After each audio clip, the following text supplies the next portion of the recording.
In today's video, I'm going to show you how I use Lightroom and Photoshop to create beautiful macro images just like this. So in last week's video, I actually showed you how I took these shots. I was out on location in Scotland. I was using my macro lens. I was using my lighting to create what I hoped were quite dreamy, quite dramatic macro images. They are shots that I'm really proud of. But I only showed you half the story. I only showed you how I went out and actually took the shots. And of course, the second half is actually about the editing, how you take those raw files and create something even more beautiful from them. And that's what I'm going to show you today. I'm going to show you how I focus stacked my shot and then how I applied my edits over the top to create pin sharp images that I think look pretty good. So let's start off and we'll take a look at the raw files in Lightroom. These are the ones that I'm going to do. It's this nice shot of this lovely mushroom. I was lighting this from the side. You can see the light hitting the mushroom on the left-hand side. But you can see that we've got a focus point right at the front of the mushroom here on these close-up fins. And as a result, the rest of it is out of focus. The stem is out of focus. The back of the mushroom is out of focus. And that isn't what I really want from this shot. What I want is to get the whole thing in focus. Now, I was shooting this at, I think, f5.6, and you might think, well, if you just shot at f16 or f22, then you'll get the whole thing in focus. And while that is true, you'll also get a lot more of the background in focus. And what I wanted to do is use a wider aperture to make sure that I'm separating that mushroom from its background.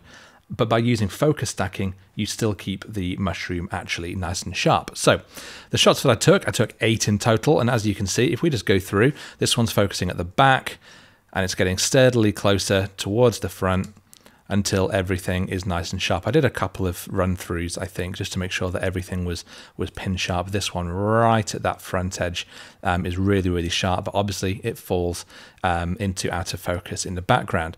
At some point, one of these ones, maybe it was this one, no, maybe one of these, the actual stem itself is nice. And this one, here we go. Look at that pin sharp detail on the actual stem of the trunk stem of the mushroom looks pin sharp. So this is great. So we've got our photos in Lightroom. I'm just going to start off, ignore that. I'm just going to start off by applying a couple of little tweaks to the white balance.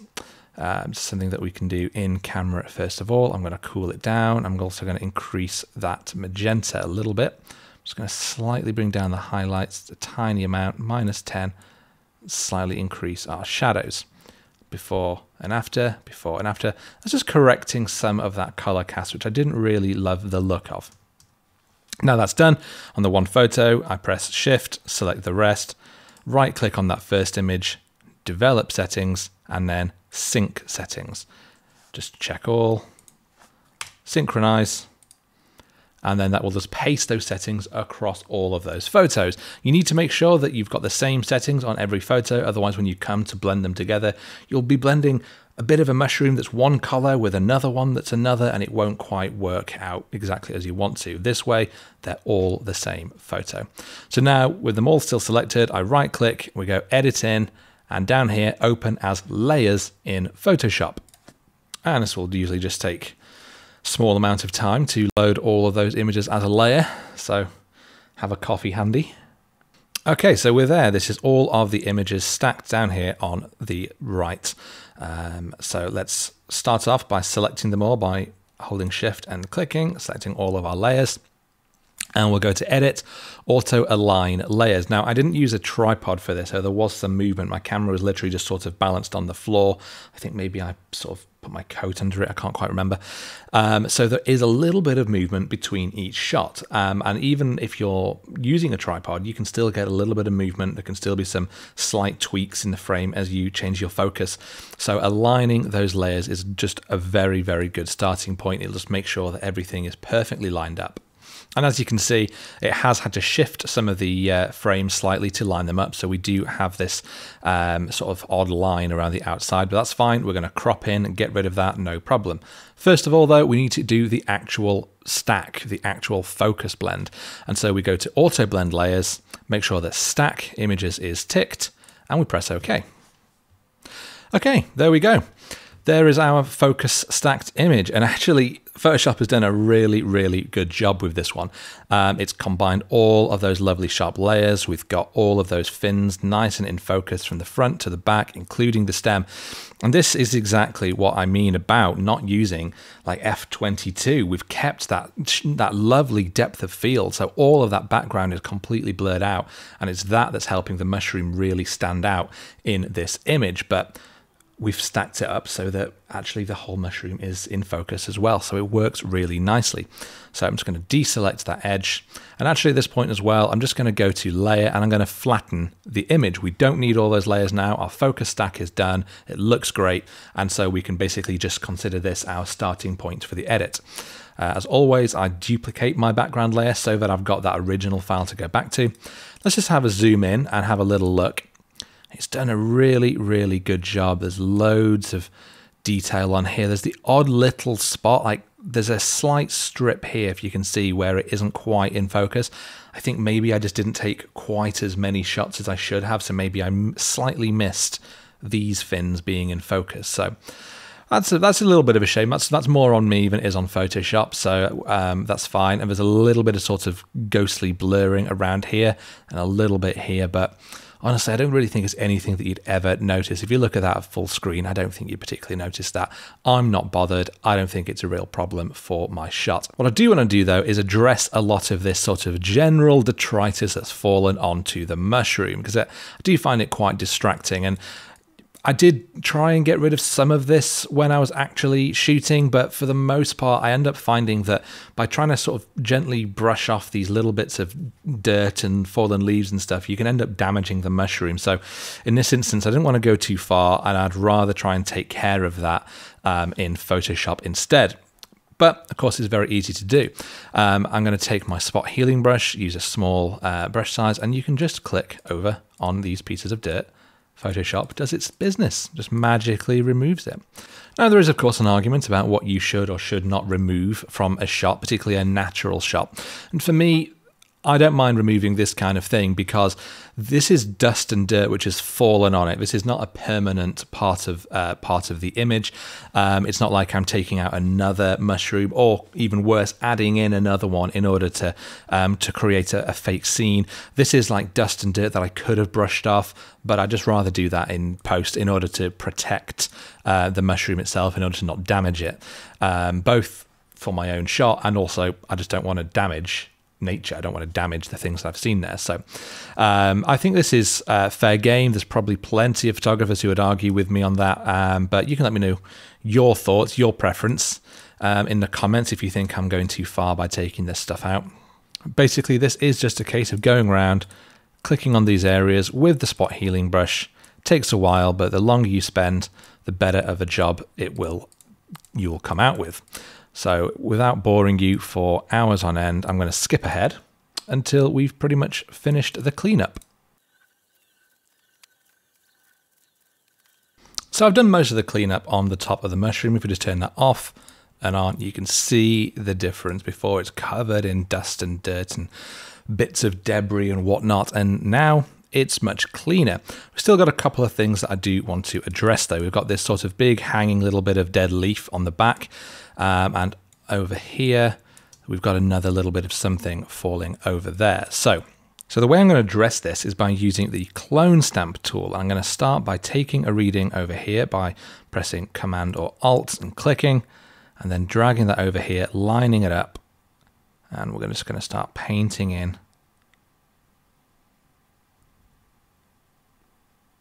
this, replacing this bit of mushroom with this bit of mushroom. Now, it doesn't line up exactly just yet, but bear with me because we're going to come back and just about going over and over, redoing lots of these little bits until it all sort of fits together, as it were. There's definitely easier ways to do this, but this is just the way I do it. Okay, so I'm happy enough with how the actual line of the back of that mushroom looks. It is not great. I would normally take a lot more time over it, make it much neater, but it's fine. You get the idea. You go over and over again until you've kind of got it how you want. But we do have this now sort of patch of green that's all a little bit muddy, that doesn't quite work with the rest. So I'm going to take a bigger brush size, something like this. I'm going to reduce the flow so that less of the effect is applied each time. Take a reading from over here and gently sort of paint over here, and then one from over here, just about blending it back in with its background. Take lots of different readings, and just by building up and up, you kind of get to a point where you probably wouldn't tell that there was something there before, unless you flick it on and off like this. But when we go back and look at full screen, I don't think you'd have any idea. So that's how I would take care of that, and I'm going to do the exact same thing using this little bit on the other side. Something like that. I think it looks a lot better, and I'm also just going to go in, and I'm just going to take off this little bit and this, just to help separate, give a little more distance between the mushroom and that. I think with that, it was just almost interfering with the mushroom a little bit too much. I didn't quite like it.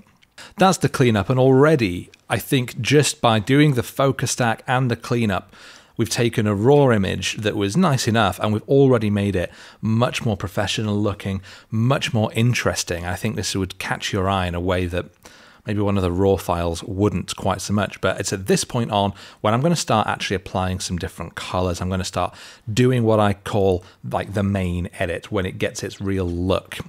And most of that work, if not pretty much all of it, is going to be done with the camera raw filter. So let's start by duplicating this layer again, and I'm going to go to filter, camera raw filter. Now the camera raw filter basically has the exact same controls that you would find in Lightroom. It's basically Lightroom within Photoshop, but because it's within Photoshop, you can actually work with it in layers, and you can apply things in different ways, and you can create looks that you could never achieve with just Lightroom alone. So Photoshop is incredibly powerful for that reason. And one of the things I always do like to start off when I'm kind of looking for the look that I want for an image is go through some of my presets. Now, I say this every time I work with presets. Don't be afraid of using them. Don't think that it's a cheat or that it's fake photography, that you just one click and apply another photographer's look. That is the case. I think if you maybe just one click apply and then consider your image done.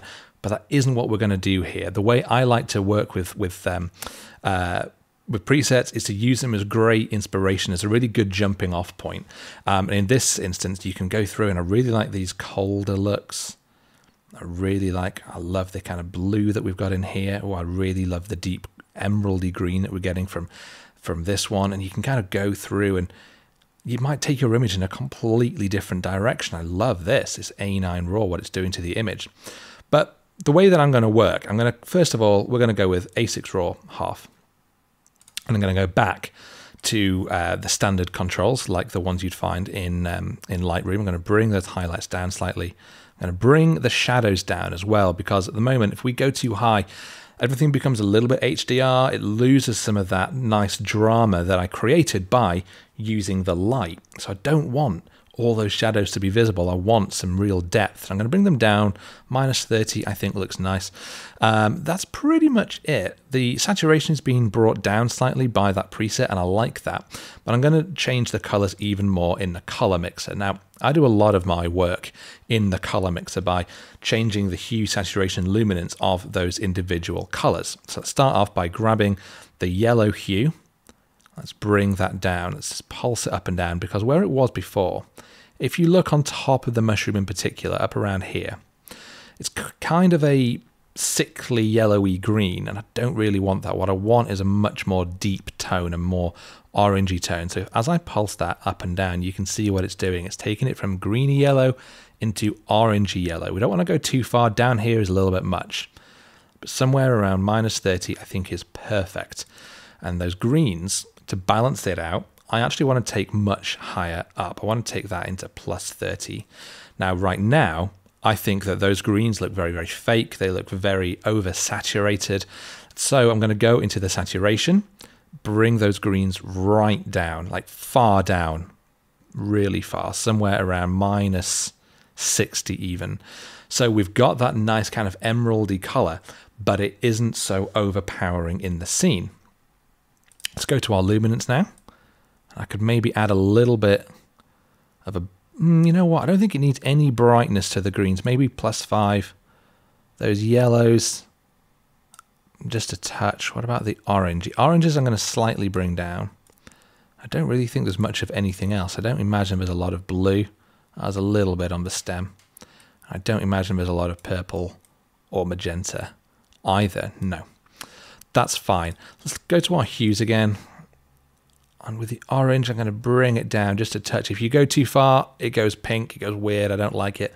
But again, just that little hint can add a lovely sort of warming glow over here in these fins, and I think that's really nice. Maybe a little bit less, minus 18, somewhere around there. So already I think that's looking really nice. I'm going to press OK, and immediately if we turn that off and on, you can see just the huge amount of difference that it's made using that camera raw filter. And those are controls that you can use in Lightroom. This is nothing that you can't do in Lightroom. But this is a good starting point again, as I say, because what I'm going to do now is duplicate this layer again. So we've got all these different layers going on. Now I'm going to go back into camera raw filter, and we're going to go back into our presets, and we're going to have a look and see what it looks like with a different one applied. Now I remember really liking the look of A5 raw with that blue, but also really liked A9. Now right now on here, as you can see, when we hover over A9, it looks far too much. It looks very contrasty, very dark, and it is. But that's fine, because what we're going to do is take that opacity down from 100%, and we're going to go right down to 0, right back to just what the effects we'd applied before. Now we can slowly build up that opacity and just dial in the amount of that preset that we want. You can't do that in Lightroom. In Lightroom, when you work in presets, you apply one preset and that's it. But by working in layers in Photoshop like this, you can build up your effect. You can stack presets on top of each other, as many as you want. You can change the opacity, you can change the color tone of them. And so you're working with technically with presets, someone else's presets, but you're using them in a way that creates a completely unique image that is nothing like what those presets would be achieving with anyone else's photos, because you're using them in a completely new way. And that is why I really like working with presets in Photoshop. I think in this case, just adding that little hint, it's changing the contrast, it's giving it an extra little kick on the stem here. I like that a lot. So that's just at 32% opacity, that layer there. The great thing is now we can merge that layer down. And so we've now got all of those effects being applied, but at 100%. So we duplicate it again. And then we can go back into filter and camera raw filter. And we can go back into our presets and start having another look. And we can apply some more on top. Like I really like the kind of brown tones of this. I really like the blue of this. Yeah, we can do lots of things. I suppose we could go black and white. But actually, you get the idea of how we would apply those kinds of things. And I'm actually not going to apply another preset at this point. I mean, I do really like the blue of this, but I'm going to show you how I would apply that in a different way. And that is by using the color grading tool. This is something that's relatively new into Lightroom and into Photoshop. It allows you to add different color tones selectively to your shadows or to your highlights. In this case, I do want to add some blue into our shadows, quite a bit, and I want a fairly dark blue. So you can do this in two ways. You can either drag this little circle around, the closer to the edge you get, the more saturation, and then you can change the hue like this. What I like to do is just sort of get to this point, and then I can decide on exactly the hue I want. And in this one, I do want a very deep blue. I don't want a cyan tone because it adds a little bit, I don't know, it's just not quite right. I feel that it needs this sort of rich blue and almost a magenta-y blue. So somewhere around here, I think looks really nice. I'm going to take the saturation down. I think it's a little bit much, but we can also slightly bring up the luminance. It gives it that little bit of a filmic fade by having those kind of lighter shadows. And then if we can go to our highlights, because I know that there's a lot of highlight on here and on here, I can maybe add a little bit of extra warmth. So we can go here and just add in You know, you can see what that's doing here. Change our hue a little bit less. Without it, I think it just needs a little bit of something, but we don't need as much as we put in the shadows. I think around 10 saturation is all that needs. And if we press OK on that, look at what that's done. It's added these gorgeous blue tones. It's given it much more of a cinematic look. I really, really like how this image is looking now. It's pretty much everything that I think I would want to do. But the last thing I do want to try, and I don't necessarily think I'm going to keep it, but I just want to have a look, is apply something called the Orton effect. And I've talked about this plenty of times in landscapes. It applies a lovely sort of dreamy haze to your image, and that can look really, really nice, and it can look beautiful for macro images. It gives it that kind of fairy tale feel. I don't necessarily know if I want to do this, but I want to show you the steps that you might take, and then we'll decide whether or not we want to keep it. But we'll start off by duplicating the layer again, and with this one we're going to go adjustments, levels, ramp up that brightness, ramp down this one, get this really high contrast image. I know what you're thinking, it looks awful. We clip that levels layer to this background layer, so it's only applying to this top layer. Then we go filter, blur, Gaussian blur, and we apply a lot of blur.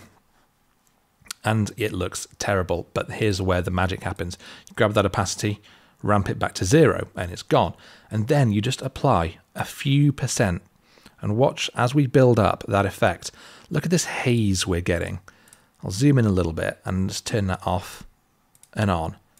Look at that. It's not doing a lot, but it's just adding this lovely dreamy haze to our image, which I think for this kind of shot can look really, really nice.